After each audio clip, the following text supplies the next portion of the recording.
De igual forma que no existe una fecha definitiva del momento en el que el ser humano emergió como especie y comenzó a pensar, a crear y a comunicarse, tampoco existe un tiempo exacto en el que plasmó sus pensamientos en signos.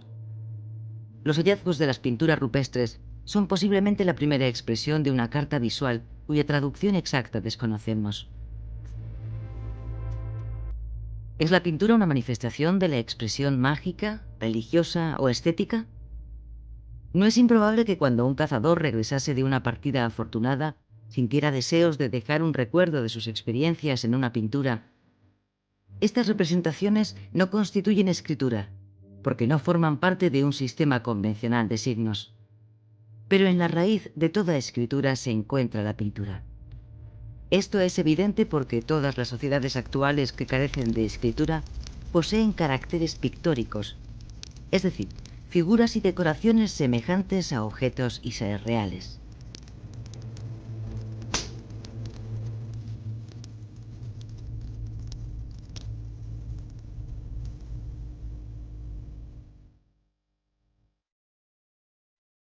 Desde el Neolítico, son numerosos los vestigios que contienen, junto a representaciones de animales, caracteres, cifras y símbolos, cuyo significado hoy no alcanzamos a interpretar.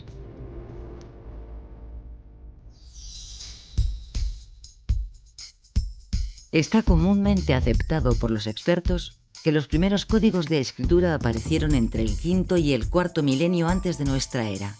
Hace de ello, por tanto, 7000 años, y la cuna de ese nacimiento fue Mesopotamia.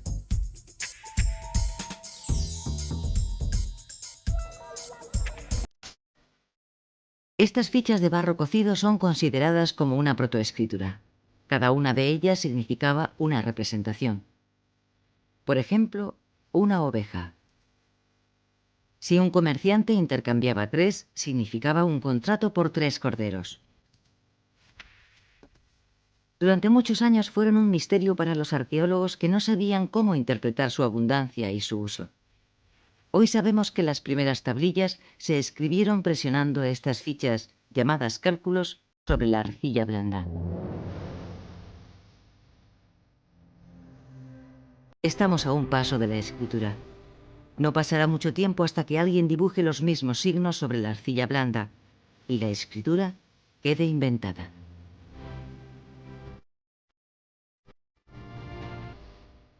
Normalmente siempre asociamos la escritura a la historia, y en cierto sentido es verdad, porque desde que existe historia escrita podemos recordar con mucha más facilidad los acontecimientos que han ocurrido.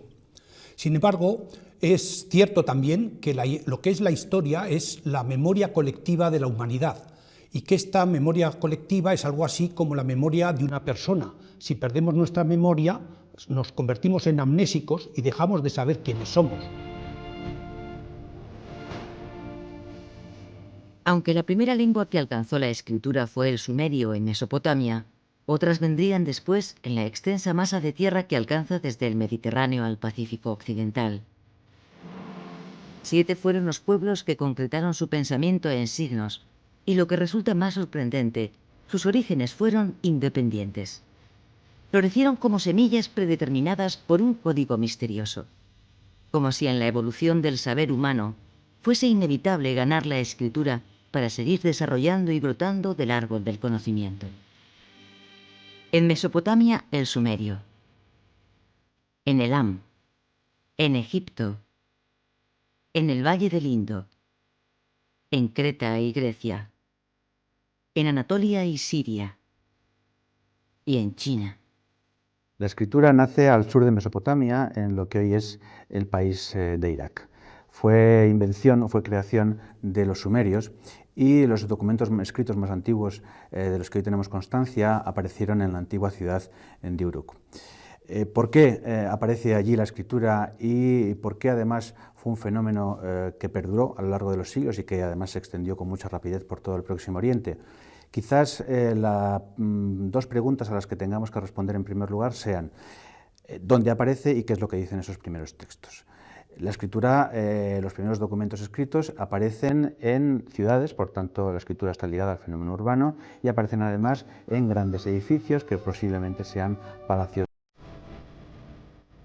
Los primeros mensajes que se conocen están escritos en caracteres logográficos. ¿Qué significa esto? Que empleaban dibujos para representar cosas concretas. Este es un ejemplo. Cada círculo significa 10 y el semicírculo la unidad. Luego se lee 91 peces en jarras o acaso 91 jarras de peces.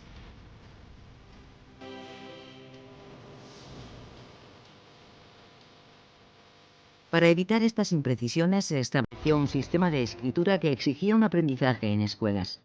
Los futuros escribas eran niños que practicaban con largas listas y un gran número de ellas han sido encontradas. Después eran destinados como funcionarios por todo el imperio.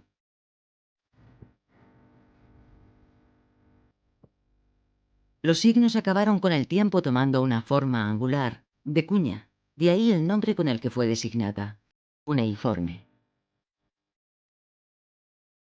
Pero esta evolución también llegó a Iberia, donde el pueblo de Tartesos pudo escribir en signos sus leyendas orales, poemas y leyes en verso que contaban, según la tradición, con más de 6000 años de antigüedad, y que algún día quizás alcancemos a descifrar.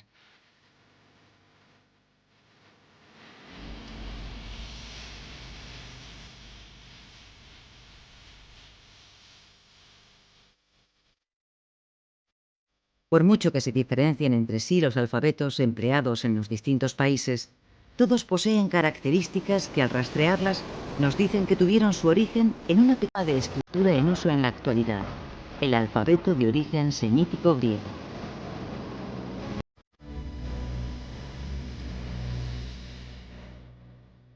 Pero volvamos 3000 años atrás. Uruk era entonces una grandiosa ciudad de Mesopotamia situada en la ribera oriental del río Éufrates, en el actual Irak. En su época de mayor esplendor, poseyó una muralla de unos 5 kilómetros cuadrados, y en su interior los palacios y templos eran numerosos. Fue la mayor ciudad del mundo en su tiempo, y probablemente la cuna del sello cilíndrico, el cálculo y la contabilidad. En esta urbe se hallaron los testimonios escritos más antiguos de la historia del hombre.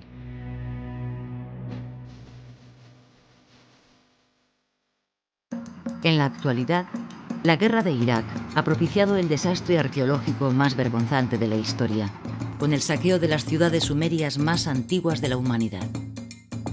Los soldados americanos permanecieron impasibles ante los saqueos y destrucción de los museos. La biblioteca universitaria fue arrasada y destruidos todos los volúmenes y manuscritos, más de 1 millón de libros antiguos, además de 80.000 tablillas de arcilla con escritura cuneiforme, robadas o destruidas. Las guerras actuales se ensañan en naciones hoy subdesarrolladas y nos hacen olvidar que estos pueblos fueron ricos y cultos y la cuna del saber humano.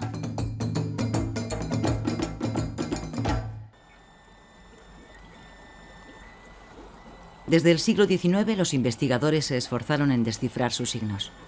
En la Academia de la Historia de Madrid se conservan algunas de estas preciosas tablillas. Yo me dedico al estudio de la escritura cuneiforme y de la lengua sumeria que se emplearon en la antigua Mesopotamia durante todo el tercer milenio y también en los 2 milenios posteriores, pero sobre todo en el tercer milenio antes de nuestra era. Esta escritura se empezó a descifrar a finales del siglo XIX, cuando se encontró una inscripción trilingüe, del mismo modo que ocurrió con la escritura jeroglífica egipcia, con la piedra Rosetta, pues como digo, se encontró una inscripción trilingüe en la que se empleaban 3 sistemas de escritura distintos. Uno de ellos es la escritura cuneiforme, que está representada también en estas tablillas cuneiformes que tenemos aquí.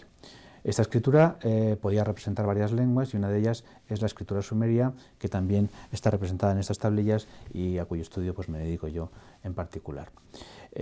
Para descifrar la lengua sumeria hemos tenido que aprender las estructuras lingüísticas del sumerio, hemos tenido que aprender cómo suena, hemos tenido que aprender en definitiva cómo la hablaban y cómo sonaba esa lengua sumeria hace más de 5000 años.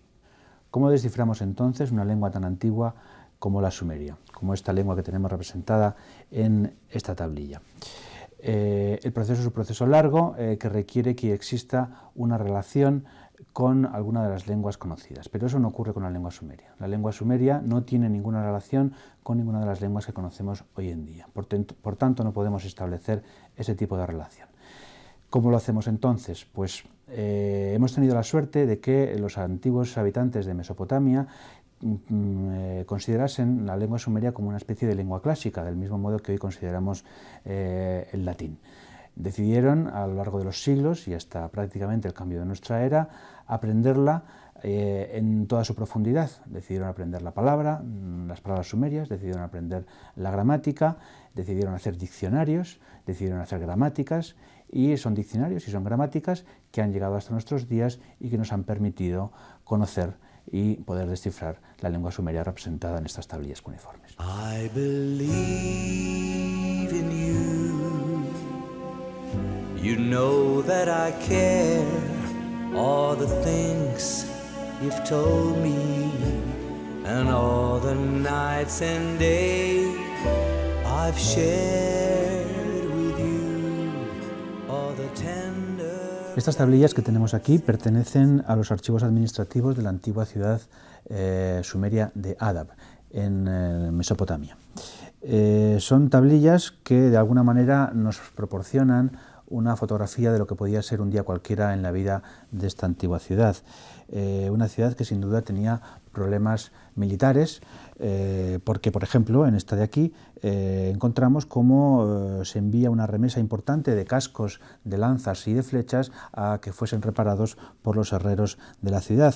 O, por ejemplo, esta otra de aquí, que es una carta que escribe el gobernador de la ciudad a la administración del palacio para que le envíen urgentemente un grupo de artesanos también para reparar armas. Tenemos, por ejemplo, una lista de personas que son fugitivos. En esta otra que se nos indica cómo se enviaban a los curtidores una serie de pieles, por ejemplo, de león, cuando todavía había leones en aquella zona, o pieles de oso también. En esta otra que se nos cuenta cómo se entregaban una serie de regalos a diplomáticos que venían de otras ciudades de visita, seguramente a entregar alguna orden real. En fin, son tablillas pues, que nos cuentan muy de cerca el latir diario de una ciudad de hace casi 5.000 años.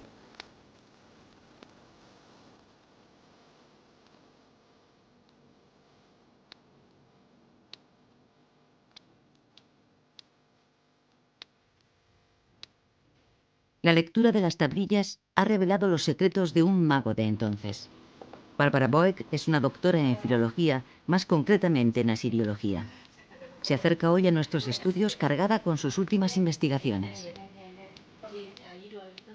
He leído en torno de 4.000 tablillas en los distintos museos del mundo y he encontrado y descifrado un libro entero. Este libro se llamaba en la antigüedad Mushu'u, que significa masaje, que es un libro que tiene 9 tablillas. Una tablilla es más o menos lo que será hoy día en un libro un capítulo. En sus investigaciones, la doctora Boeck ha conseguido desvelar la biblioteca de un médico de la antigua Mesopotamia y ha traducido las pócimas y las invocaciones a los dioses de un galeno mago de entonces. Yo soy el experto de los conjuros. Yo soy una persona pura, me he purificado, yo tengo todos los poderes de los grandes dioses. Y los grandes dioses me han legitimado en tratar este paciente.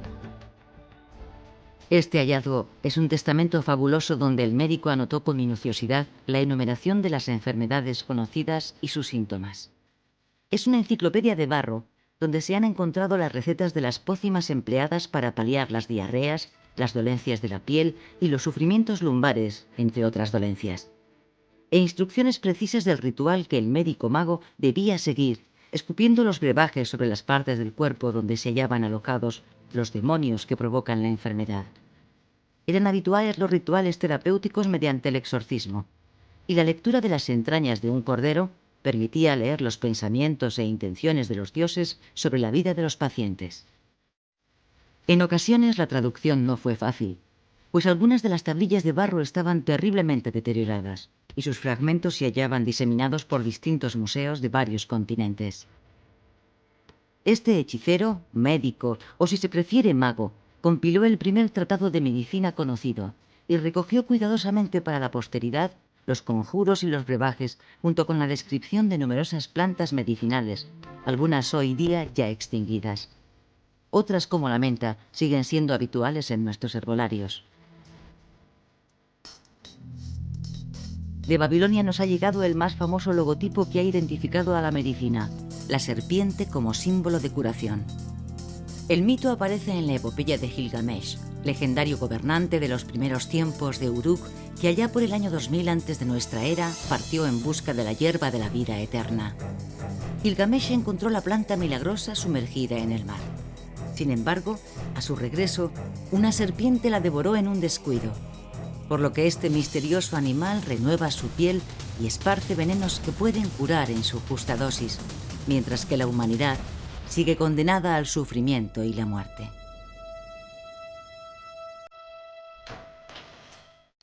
Mesopotamia fue la cuna de la medicina, la escritura y el cálculo. La tablilla conocida como Plinton 322, que se conserva en la Universidad de Columbia, está escrita en torno al año 1800 antes de nuestra era. En ella aparecen 4 columnas de signos distribuidos en filas. Descifrados los números, corresponden a la primera relación de ternas pitagóricas de la que se tiene noticia. Por el momento no se ha hallado alguna demostración del teorema, pero parece evidente que los babilonios conocían el teorema de Pitágoras 1000 años antes de su nacimiento. Champollion trabajó infatigablemente 10 años hasta conseguir descifrarlo. Comprendió que las imágenes no significaban los seres que representaban, sino que tenían una doble naturaleza pictórica y fonética, y que eran un reflejo de los sonidos extinguidos de la lengua de los hijos del dios Ra.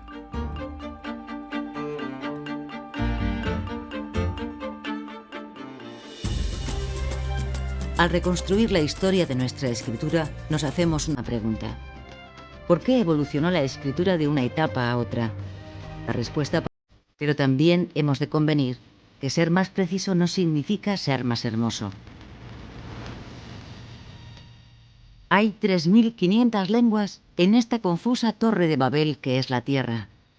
Cada década desaparecen en un proceso de extinción por conquista comercial, expulsión o abandono de las tradiciones 3 lenguas del mundo, perdiéndose con ellas una riqueza intangible e incalculable de la que tan solo podrán escapar al olvido aquellos hablas que estén anclados a la eternidad a través de la escritura.